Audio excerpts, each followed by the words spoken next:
HbA1c को 7 से नीचे रखना या अपनी रैंडम या फास्टिंग शुगर को कंट्रोल में रखना, ये आपके अपने हाथ में है। हमारे पास हाफिज़ साहब मौजूद हैं जो हमारे पास तकरीबन 3 मंथ पहले आए थे। हाफिज़ साहब, तब आपका HbA1c कितना था?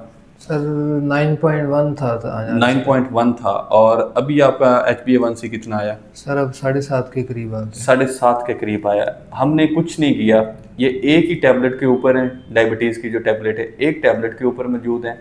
हमने सिर्फ इनकी जो मासूमाना आदत थी ना वो चेंज की कि बिस्किट जो है वो चाय के साथ आपने इस्तेमाल नहीं करना, आपने समोसा नहीं खाना, आपने जो छोटे छोटे कार्ब्स हैं, चिप्स खा ली, ये चीज़ खा ली, वो खा ली, ये बिल्कुल नहीं खाना आपने।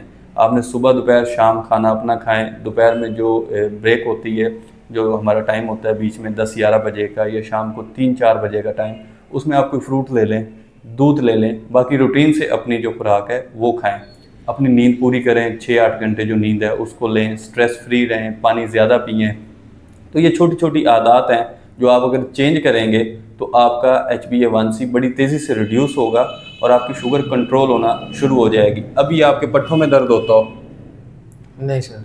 नहीं होता। नहीं। और उसमें टांगों में दर्द होता हो? नहीं सर। पाँव में जलन होती हो? नहीं सर अब। और किसी किस्म का कोई जिस्म में कमज़ोरी महसूस होती हो? नहीं सर अब नहीं है। ऐसा कुछ नहीं है।